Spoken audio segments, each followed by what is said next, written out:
Welcome to Inside ArtScroll, where the books that we read and the people that write them come to life. It is a pleasure and an honor to welcome for the very first time as an author, Rabbi Yitzchok Saftlas, Shlita. Mr. Yitzchok Saftlas. Mr. Yitzchok Saftlas. And Mazel Tov on your first book. Thank you. Super exciting. Thank you. The book Winning Relationships. Yes. And I feel like if there's one guy in Klal Yisrael that could write the book, it's probably you. I'm touched. Thank you. So tell us, what does it feel gracious. like to have your first book, hold your first book in your hand for the first time? First of all, shkoyach, Mazel Tov on your book. Thank you. Yes. Was that your first ArtScroll book? This is my second one. Okay. But it felt good too. One second, let me take that back. You're interviewing me here. So, okay. Correct. Okay. First of all, it's a tremendous schus and treat to actually be back at ArtScroll. I was zeichet to work for Rav Meir Zatzal, and of course under Rav Nassan and Rav Shia from 89 to 92. And that's where I learned the ropes.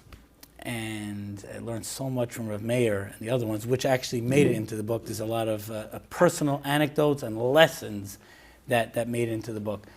But being back at ArtScroll is a reunion. Rav Gedalia, I said that, Rav Gedalia, I'm so happy to be back at ArtScroll. He says, Yitzchok, you never left. That's very so special. Nice. Very special. But thank you, and it's very, very special. In fact, how the book came about was that over the years, for many years I actually had a show on 77 WABC, and I'd be interviewing Fortune 500 executives, and they would say, some very, very smart, wise things. So of course we know the Gemara, Megillah, Chochma B'Gaim Tamen, great. But then I'm like, Mava Sedra each week, I'm like, wow, this idea, it's right here. It's right here in the Torah. Now, as an aside, I was very close to Rabbi Victor Miller. I was zeichet to go on walks. I went on one-on-one walks up King's Highway. This is before the popular Torah Savigdor. This is before Torah Savigdor. Torah Savigdor is an unbelievable nace, because these people, they weren't necessarily close to Rav Miller, and it shows how Kadosh Baruch Hu orchestrated it. So I was zeichet to go on walks. And when the iPod came out, when the Yeshiva Gedolah Beis Yisrael, the son of Shmuel Miller, and they put out the iPod after the P'tira of Miller, and it had all 2,000, all the Thursday nights, and the R series, and Shari Tshuva, and Chavos Avavos, etc. So I was zeichet to get the iPod right away. And on average, I listen to the iPod around 3 hours a week. It's unbelievable. People ask, Simchas HaChaim? You get the Rav Miller iPod, you're fine. So Shir 376 is called Council of Torah. And he brings a Sifri that says, Eitzais Hainu Torah. And Rav Miller spends, the whole Shir is on this topic, but the first 5-10 minutes is just specifically, it says, advice on marriage, it's right in the Torah. Advice how to get along with people, right in the Torah. Advice in business, every aspect, it's right there. And he says it's so simple, you just have to know to look for it. That's what Miller says. Anyone has a question? 376, Shir, Council of Torah. And of course I came across that Shir, and then it hit me like a ton of bricks. I'm interviewing these Fortune 500 executives. Rav Miller says it's right there. Open your eyes, Yitzchok, open your eyes. I started doing that, and that's how the book came to be. Beautiful. So it was a 7-year journey. And by the way, that's another lesson. So, by the way, feel free to interrupt me. I'm so excited to be here. I'm fascinated. Okay, I'm so by excited everything you're saying, so it's all good. One of the lessons that I learned from Rav Meir Zatzal, and I was close to Rav Meir, merely until it was Kamaz's last day. I was trying to go to visit him in Manhattan on the Erev Shabbos right before his P'tira. One of the lessons is that when I think about it, I'm 7 years. 7 years? Shemitah. 7 years. If there's one thing I learned from Rav Meir is also that, the famous line from Rav Meir, right? What did Ravina say to Rav Ashi? We got to go to print. That's Rav Meir's line. And 7 years. The answer is Rav Meir had, if I could put it, let's say I'll use the letter P. There was proactiveness, there was passion, and yet at the same time there was patience. And of course at the end, you got to go to print. I thought you were going to say prophet. So Rav Meir, by the way, on the aside, on the note of prophet, Rav Meir, of course, understood the world of business, but at the same time, I remember specifically being in the room, there were certain books that were not profitable. Now, Hashem, please help, this book does become profitable. Yeah. But there were some books that were not profitable, but Rav Meir did it because, L'Shem Shamayim, 100%. he understood it was for Klal Yisrael. There was no question. But anyways, coming back to Rav Meir was also a perfectionist. He was tremendous. To describe his level of perfection, he ingrained it in me. Many personal stories where he drilled in. It has to be perfect. He really demanded perfection. Of course, Rav Shia is a master craftsman and designer, v'chulu. But Rav Meir demanded that of the team, and because, not that he demanded it because he was forceful in how it had to be. It was like, we're putting out a product for Klal Yisrael. Someone's going into his farm store. They're paying for this product. They deserve a perfect product. Beautiful. So the project was a 7-year project, as we'd come up with a vart, and I was zeicha to work along with 2 superstar writers. Rav Mordechai Kamenetsky was a gadol in his own right, and we would talk out. A vart would come. We're doing Mava Sedra, and then there would be a vart, and then I would sparadise at him. And sometimes he would, Yitzchok, I hear where you're going with this, but not. And sometimes he would say, you know what? You could bring it out better from Yosef and the brothers than you were trying to get this. You had this idea by Avraham Avinu or by Noach, and he would go, or it's better by Moshe Rabbeinu and Yisro. And so that was a discussion. And sometimes he would actually write a chapter, although the main writer was Rabbi Binyamin Rose from Mishpacha magazine, one of the elite writers in Klal Yisrael, sure. And the enjoyment of working with Rabbi Binyamin Rose is that he's an individual who's extremely talented, but also understands, like he understood the whole concept. So he would not only work on the vart, but sometimes the pointers would actually be from him. He would suggest some of the pointers. Each chapter has a minimum of 3 takeaway pointers. So it's not, and if I may, the book is not intended to be like great Chedushei Torah. That's not the model of the book. The model of the book is, like Rav Miller said, there's a pasuk, and there's a lesson, there's a takeaway. So there's a pasuk and the brief vart, and then we go right into the practical. There's a lesson and takeaways and pointers, and always a story to go for it, to go along with it.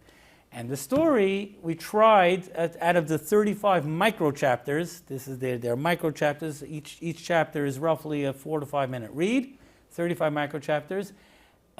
We tried, and I would say probably 70% of them are a personal story that ties in to bring out the art. However, there were times when, again, at the end of the day, I wanted to bring in personal stories, but we wanted to make sure that the story drives home the point. So sometimes if Rav Mordechai or Rav Binyamin looked at it and said, you know what, I have a different story that drives home the point better, I would look at it and say, you're right, I'm going to have to let go of my own personal story there. We want to drive home the point. So let's jump into the book for a second. Yeah. I walk into a Svarm store. Sitting there, front and center, is winning relationships. And I'm like, okay, I need to win relationships. What could I expect? Give me a 90-second preview of what I could walk out with after each 5-minute-a-day reads that I'm going to do for the next month. Okay. So first of all, Yesh Koyach, Bez Hashem, people go in. First of all, I'd love to get anyone's feedback. And when you read a chapter, I have my email address in there. Send me an email. I'd love to get your feedback. Sure. And okay. Now, the takeaway is that we all interpersonal bein adam l'chaveroi is day to day, is interaction. HaKadosh Baruch Hu wired us as bein adam l'makom, bein adam l'chaveroi. Now, there are so many interactions, whether it's in professional life, whether it's in personal life, that people are looking for ideas. So this is not necessarily a self-help book. I'm not going to make that clear. This is not one of those publications, which there are many excellent publications that someone could pick up, like, I got a situation I got to figure out how to get out of, so let me pick up a book that I'll now know how to deal with it. No. This is rather winning relationships. This is going from good to great. So this is not a situation that, I have challenges, let me see how to deal with it. Although there is that content in the book, but in general it's winning relationships. You want to get to the next level. Let's say it's especially, by the way, suitable for anyone basically between 20 and 40, that you're getting out there into the business world and you want to know how to navigate. There's so many techniques in here. They're just real world eights, but then done in a very succinct way. That's why each bullet is basically 2 to 3 sentences. That's it. Because the intention is you could pick it up, and the feeling is, Be'ezus Hashem, that any chapter you open up and you look at it, you'll be able to walk away with something that, you know what, I can implement this in my daily life right away. So it's not something with big svaras, it's very down-to-earth common sense. When I met with Rav Gedalia about the book a few years ago, and I was thinking about maybe it should be more on the business line, he said, Yitzchok, he says, your line, we create a From Dale Carnegie book. That was his line. And that was, he set me on my mission, and that was the goal. One of the things about the book that I really appreciated was, communication is a skill, it's an art. And some people are better communicators than others. But inevitably, we need to communicate. And sometimes the conversations are not easy. And sometimes we go into a meeting, or we go into shul, and we know or in our own family lives, there's going to be tough conversations.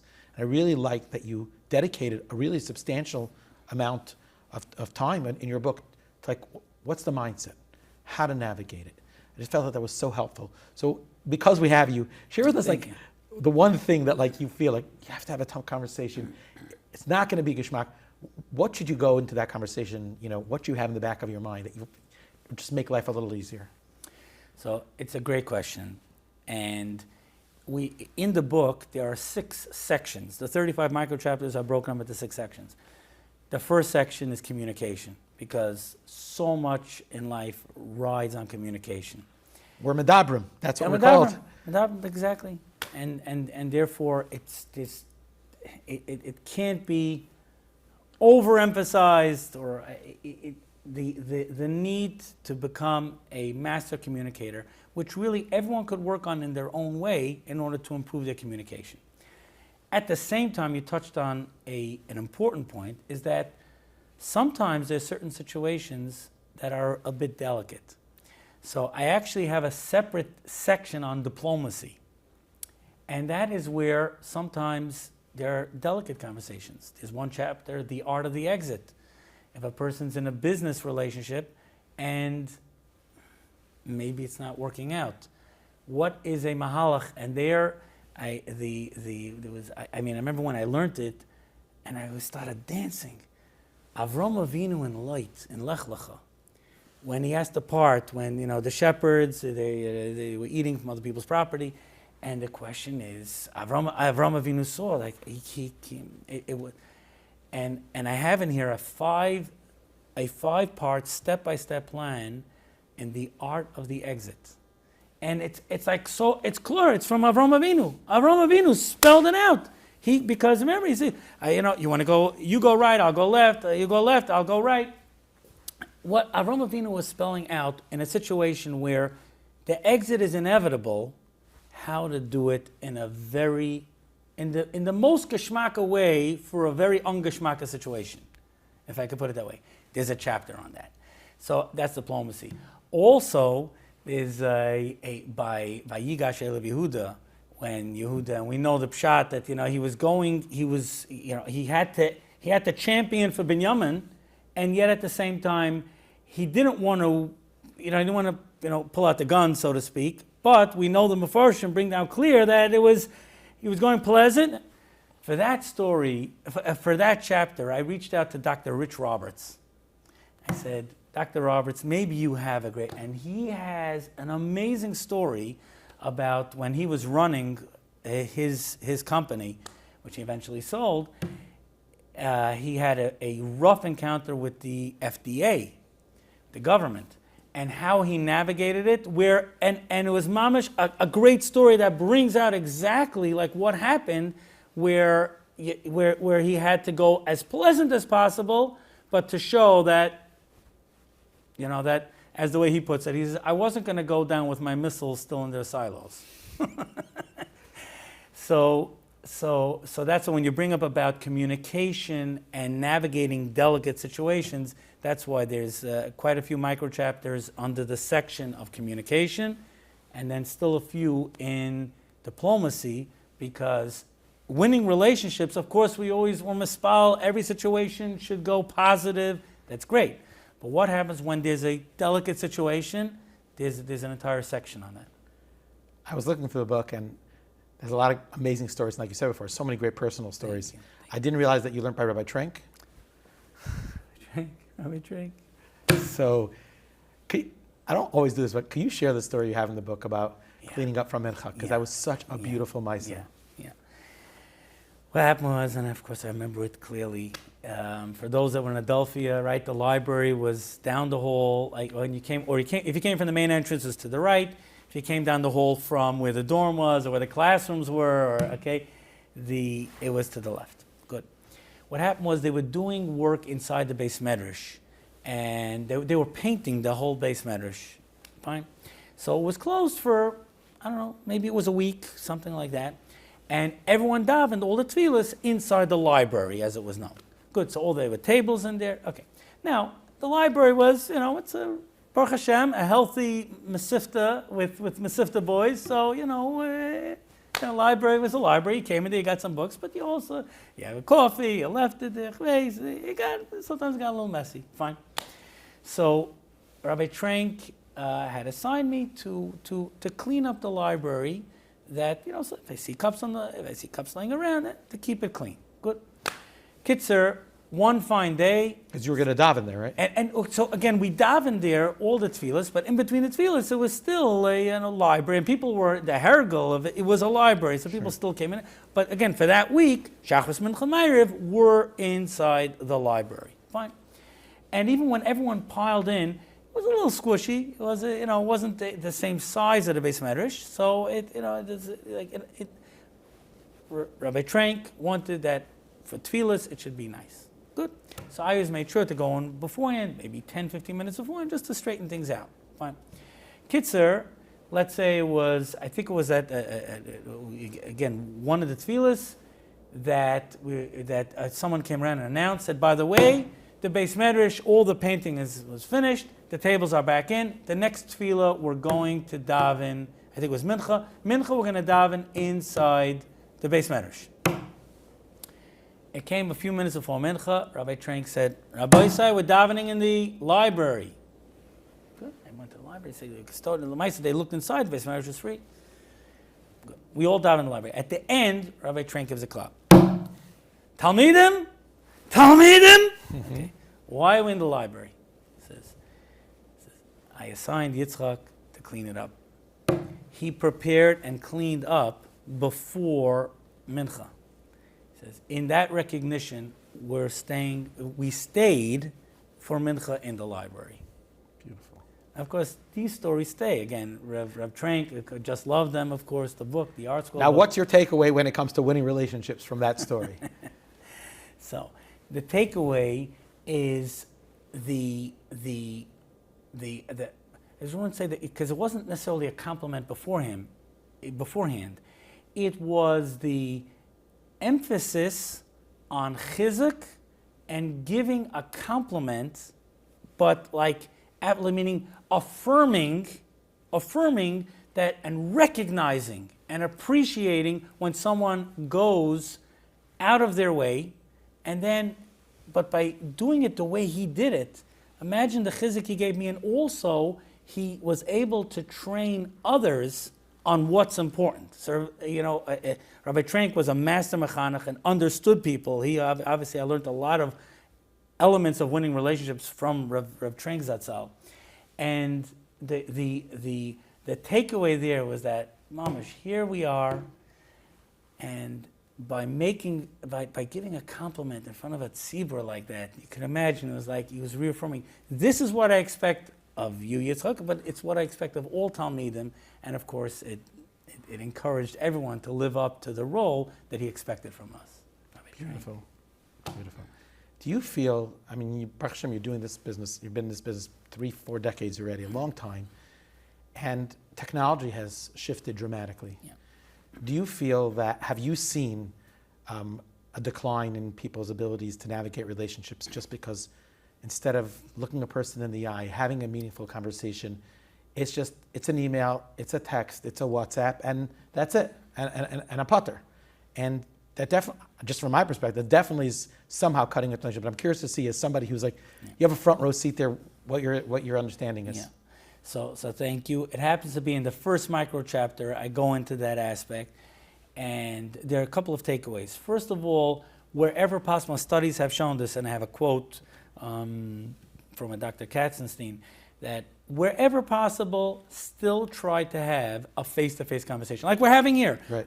I'm sure you've done some by Zoom or We whatever. have, correct. Yeah, and it can be done, but it's still, and it's okay. It's still not the same as face-to-face. So l'chatchila, face-to-face, that's where Kadosh Baruch Hu wired us. We get to see each other. You get to see the facial expression, the tonal expression. There's this touch, feel. You get to use all the senses. Okay. Now, video conferencing is here to stay. Good. That's a level down. A phone call is a level down. Email, in general, it has a role, but one should realize that email has a negative side effect, is that, especially when it's a delicate conversation, someone sends the email, he has all the emotion in him, and he tries to interpret that into the words. When it gets read on the other side, there's no facial expression, there's no tonal expression. There's no, you don't, so therefore, the person who receives it is interpreting it many times in a very different way, and especially if it's a delicate conversation, it's unfortunately usually heading south. So that's why there happens to be, like, let's say, WhatsApp, or even when someone's sending a message, a voice message is much better than text. Yeah. Or if someone could even do a video message, is much better than just a voice message. So these are important yisaidis that we do discuss in the book, that a person should be mindful of, especially in today's day and age, where so much of our communication is digital. Try as much as possible that the person could see you, that's like video messaging, or at least expression, voice messaging, as opposed to just words. Words have a high rate of being interpreted the wrong way. You know, you said before that you felt that, like, the key group of people that really need to appreciate a sefer like this or a book like this and make it theirs is the 20 to 40. They're starting off work, and right. They need to learn how to navigate the maneuver, et cetera, et cetera. But imagine if this book was read by teenagers. It's user-friendly, I think. I went through it. I mean, I teach teenagers, and I maybe I have their mindset a little bit.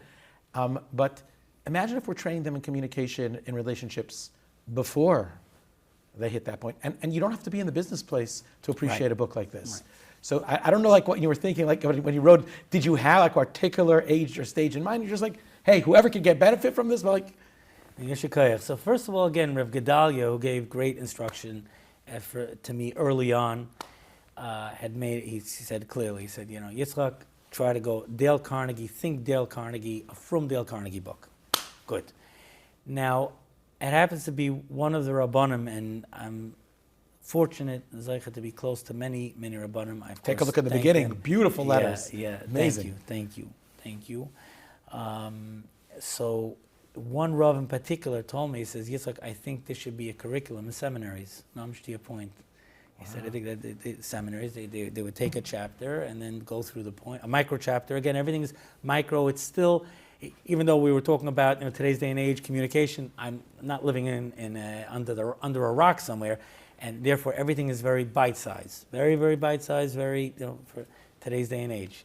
But Lamaisa, it is a hope that it's true to a teenager. It's written basically simple, straightforward. That's why it's nothing heavy in here, bite-sized, and tips that people could implement. I feel like we're just literally starting, but I have one final question for you. Ready? What's the best way to read this book? Should you read 5 minutes before you go to sleep when you wake up in the morning? Should you read a whole chapter? Like, what would you recommend as someone who's trying to really get the full impact from the book? How should they approach it? Okay, so thank you. I'm going to answer it two different ways. The 35 microchapters have a variety. They cover so many different areas of interpersonal relations. What we did was, and I actually spent over 35 hours on this, creating a master index. So in the back, you can go through any potential interpersonal situation that someone's in.